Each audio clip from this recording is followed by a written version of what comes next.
Recently, in my college English class, I was asked what my most significant text was. This was going to be the topic of one of our first major assignments. And the areas that we were able to pull from ranged from our favorite song, our favorite movie, and most certainly our favorite book. For a split second, I thought I might have to think about my answer, but to my delight, I already had one. Stephen L. Peck's A Short Stay in Hell. Now, this novella falls into the category of short story, coming in at just around 100 pages.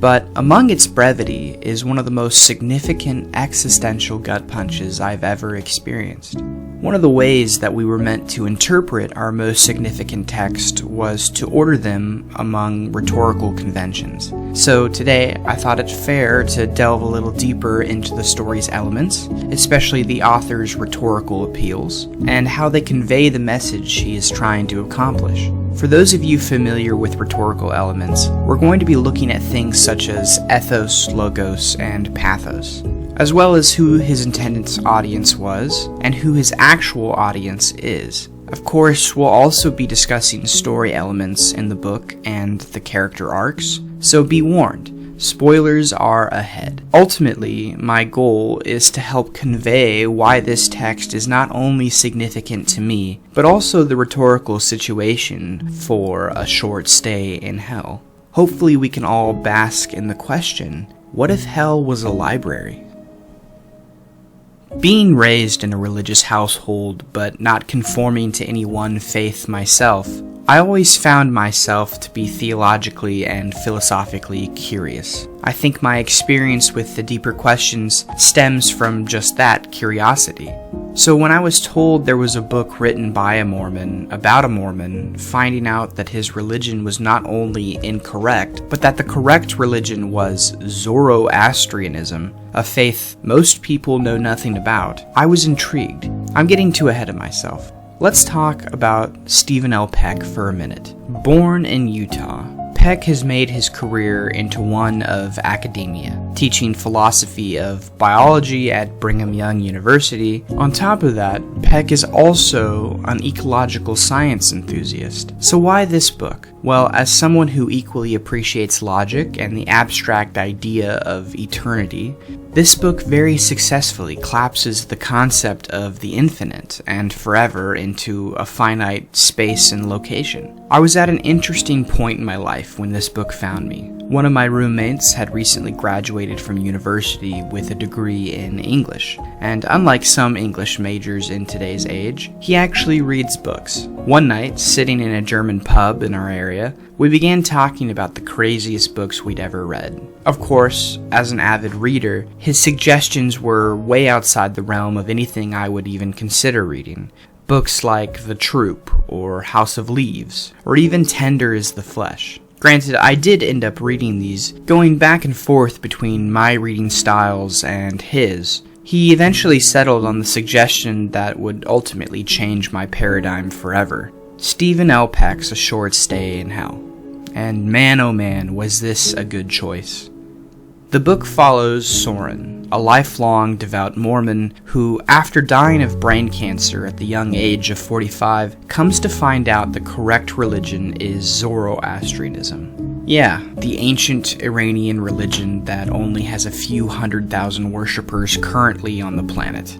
So, he goes to hell. That sucks. Lucky or unlucky for him, hell is not as much of a place of punishment as it is for redemption and learning. It's certainly punishment, but not anywhere near the eternal fire and brimstone most of us are familiar with. No, this punishment consists of comfortable beds, comfortable clothes, all the food you can eat, consisting of anything you can think of, a hot shower, and the initial prospect of community with hell's other inhabitants. Sounds alright, doesn't it? Hell is a library, and not just any library. It's the Library of Babel, as depicted in Jorge Borges' book La Biblioteca de Babel. A seemingly infinite library consisting of every book that has ever been written, will ever be written, and could ever be written. Most books on its shelf consist of nothing but gibberish. Soren's task? Find his biography. Let's take a moment to focus on the rhetorical situation. When Peck was writing this book, he had several appeals. We can categorize these areas into ethos, logos, and pathos. And we can use these categories to better understand the deeper elements of the story, mostly pertaining to its author and where he was coming from when creating this work. Let's start with ethos. In this context, we're referring to Peck's appeal to credibility. How is Peck credible when creating this work? Well, for one, he is a practicing Mormon. That can be derived from his place of employment, but also his general openness about his background. That covers the theological side. He's also an academic, more specifically a professor of philosophy of biology. So not just some average Joe, someone whose purpose for creating the work could stem from something more tangible than just a desire to tell a good story.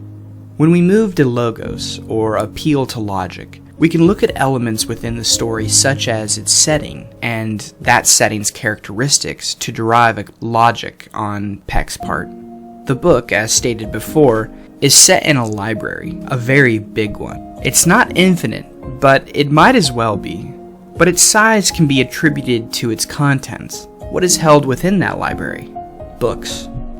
With a little mathematics and a description, Peck can actually convey the volume of the location Soren finds himself. He calculates that, given the pre-established rules pertaining to the books of 410 pages per book, 40 lines per page, and 80 characters per line, the number of possible books is 95 to the 1,312,000th power. Now, assuming the books are about 1.5 inches thick and take about 1.5 feet of shelf vertically, figuring about 8 shelves, 200 feet long, and about 100 square feet of the actual living space. The width and breadth of the library is about 7.16 to the 1,297,000th power of light years wide and deep. That's a very logical way of explaining that the size of this library, it is not infinite, but it is larger than our own observable universe. Regarding pathos, or appeal to empathy, personally, I can say it's the character, Soren. The absolute mental torture this guy goes through is genuinely insane. Like I said earlier, there is an initial prospect of community within the halls of this library. There's hundreds, if not thousands, of other people with him,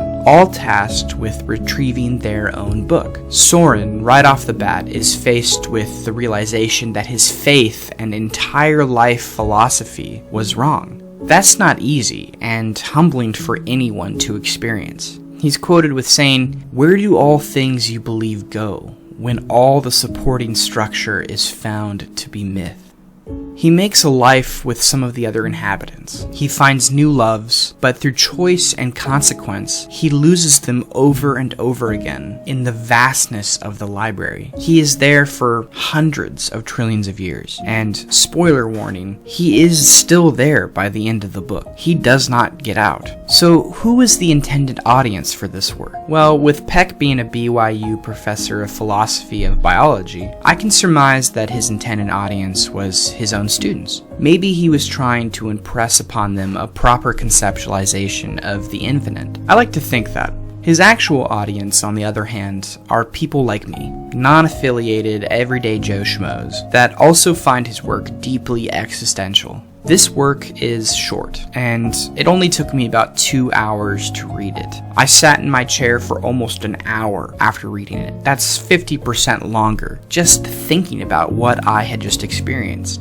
I needed to share this book upon its completion, and share with others that feeling, that existential dread that I felt. I think that that's a common conclusion in a reader's journey with this work. They have a crisis, and then want others to share in that crisis. It's probably why the book has such a mimetic circulation. So Soren is here, in this seemingly never-ending library, with books containing nothing but encryption-level gibberish as far as the eye can see. He's tasked with finding the book about his life, so he begins the long and arduous journey of trying to find this needle in a universe-spanning haystack. He goes a few hundred years before he finds anything that resembles a logical sentence. The other inhabitants of the library find things before him, but just sentences and phrases. No one finds their book. The way they almost worship these findings, creating celebration around words and phrases. It's so little substance, but everything to them. The Zoroastrian god Ahura Mazda has promised these inhabitants, through the bureaucracy of his limbo in between life and hell, that upon completion of their task, they will be granted entry into a truly eternal paradise.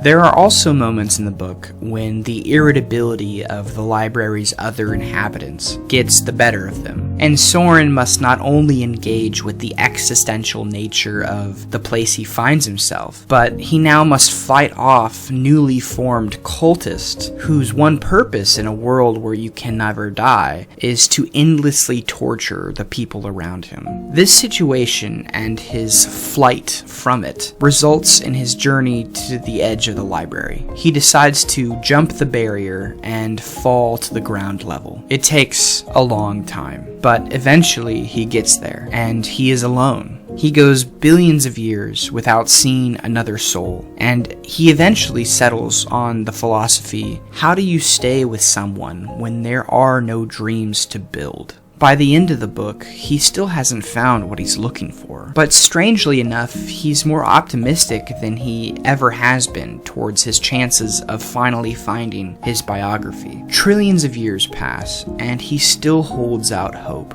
Soren's redemption in this hell is not forever. It will end. But in that time of searching, entire universes will come into and out of existence. That's hard to conceptualize. I cannot recommend this book enough for those that seek deeper understanding of the infinite through the lens of a simple fiction novella, or those who simply wish to peruse the story, which is quite good. Thank you for watching, and please consider reading A Short Stay in Hell, for hell is a library.